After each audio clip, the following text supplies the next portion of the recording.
হুম হুম।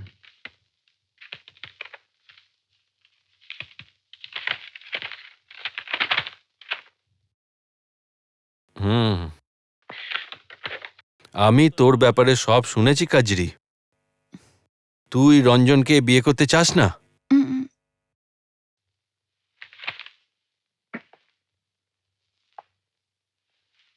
তুই ওর সাথে শুয়েছিলি? না। ও আচ্ছা, আয় আয় আয়, বস। কিন্তু এটা প্রমাণ করতে যে তুই পবিত্র, গ্রামের লোকেদের একটা সার্টিফিকেট দেখাতে হবে। উম, ওটা তো আমি তোকে দিয়ে দেব, কিন্তু তার বদলে তুই কি দিবি আমাকে? আরে আমি তো একটু মজা করছিলাম। আরাম করে বস বস, আমি তোর জন্য ইঞ্জেকশন নিয়ে আসছি। তুই যে পবিত্র তার সার্টিফিকেট যদি আমি তোকে না দিই, তাহলে ভাব তোর কি হবে। পুরো গ্রাম তোদের এক ঘরে করে দেবে। तू सोच कि कितना मुसीबत खड़ा हो जाएगी। তোর মা বিষ খেয়ে মরে যাবে, তোর বাবা নিজের সম্মান বাঁচাতে গলায় দড়ি দেবে। হ্যাঁ, লোক তোকে বেশ্যা বলবে, বেশ্যা। ভেবে দেখ। কিন্তু তুই যদি আমার ইচ্ছে পূরণ করিস, তাহলে আমি তোকে সার্টিফিকেট দিয়ে দেব। তুই নিজের পছন্দ মতো বিয়ে করতে পারবি। এখন সবকিছু তোর ওপর নির্ভর করছে, রাজি কি না। আমি কাজরির সব রকম টেস্ট করেছি, আর কাজরি গঙ্গার মতো পবিত্র।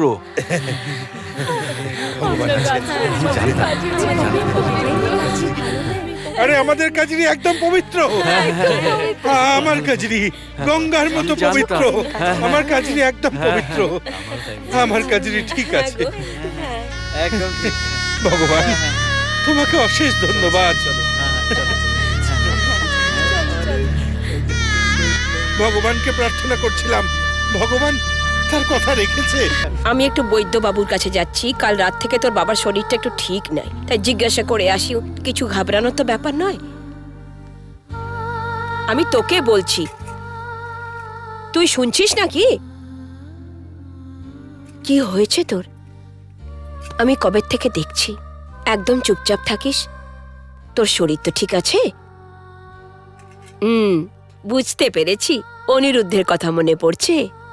আরে ও বলেছিল কি তাড়াতাড়ি আসবে। আচ্ছা, আমি আসি, বৈদ্যবাবু বেরিয়ে না যায়। মামনি, একটু বাইরে ঘুরে আয়। ঘরে বসে বসে কি ভালো লাগে। আচ্ছা, তবে আমি আসি, তোর বাবার জন্য ওষুধটাও নিয়ে আসি।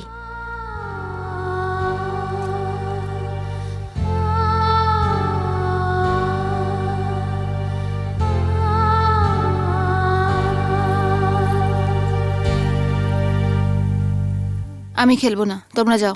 আচ্ছা চল আমরা বাড়িতেই খেলবো। কিন্তু আমরা কি খেলবো? হ্যাঁ চল না, আমরা ডাক্তার ডাক্তার খেলি। আমি হলাম ডাক্তার, ঠিক আছে? আরে কি করছিস কি? যা এখান থেকে, বেরিয়ে যা এখান থেকে। বললাম না আমি খেলবো না কারোর সাথে। যাও এখান থেকে। এই পাগল হয়ে গেছে নাকি? কি হয়ে গেছে?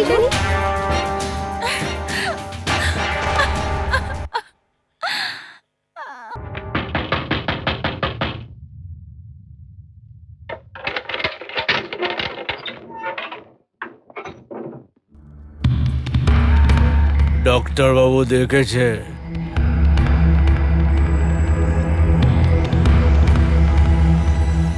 তুই যা, আমি আসছি।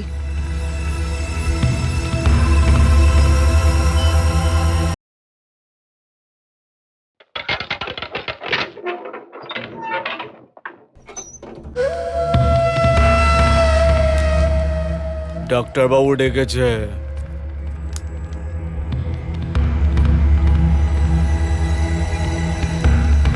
তুই যা, আমি আসছি।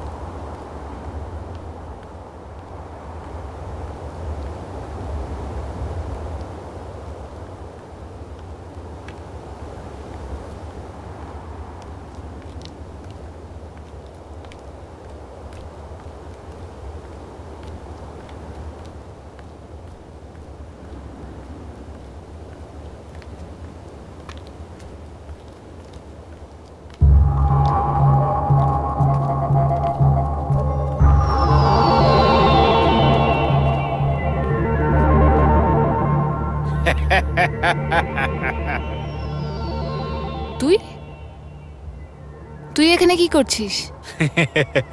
তোর অপেক্ষা। কেন? ডাক্তার বাবুর কাছে যেতে হবে না? ডাক্তার বাবুকে বিরক্ত করে লাভ কি? আমার কাছেও তো অনেক জ্ঞান আছে। ডাক্তার বাবুর ব্যাপারটা খুব বেশি মজার ছিল।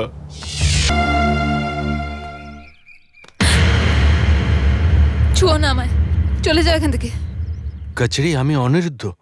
আমাকে চিনতে পারছো না? তোমার অনিরুদ্ধ। ছেড়ে দাও আমায়। তুমি ওদের মধ্যে একজন। কচরি, আমি বললাম না কারোর সাথে কথা বলবো না। কচরি, আমার আমায় ছেড়ে কথাটা দাও তো- ব্যাস। কচরি, আমার কথা আমি শোনো। বললাম ছেড়ে দাও আমায়। কচরি, আমি চুপ, কারোর সাথে শান্ত হও কথা তুমি। বলবো না, যেতে দাও আমায়। কচরি,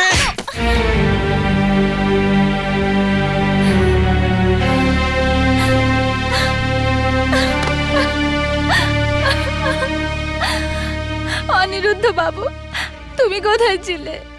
কোথায় ছিলে যখন আমার উপরে দোষ লাগিয়েছিল? কোথায় ছিলে যখন আমার ধর্ষণ হয়েছিল?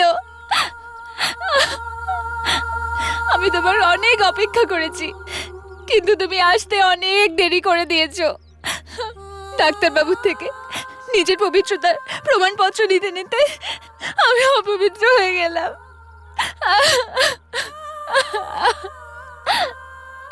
কিন্তু আমি তোমার যোগ্য নই। চলে যাও এখান থেকে। আমার কারোকে দরকার নেই। আমি একলাই জীবন কাটাবো।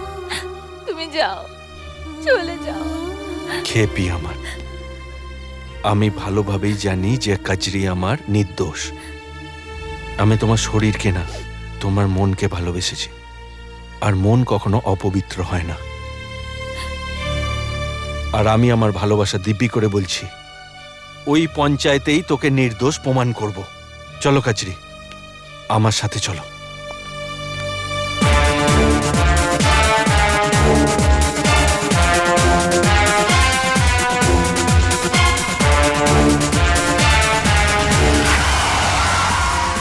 আরে আরে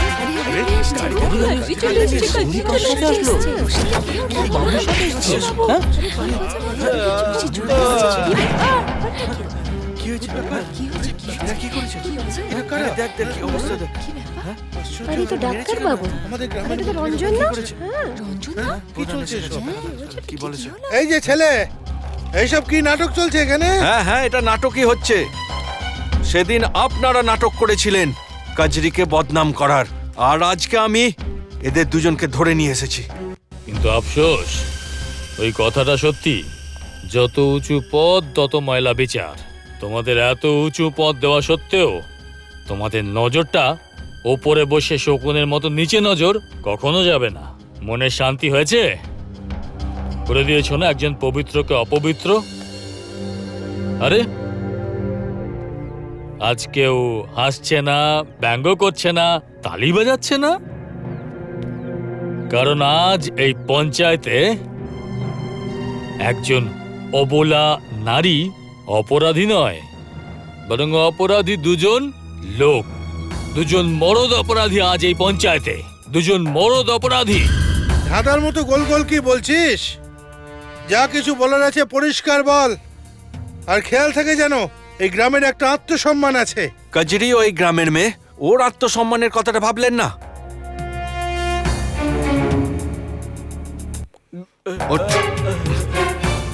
তুই নিজের মুখেই বল, সেদিন কি করেছিলি ক্লিনিকে কচরির সাথে? কচরিকে ইঞ্জেকশন দিয়ে অজ্ঞান করে রেপ করেছিলাম।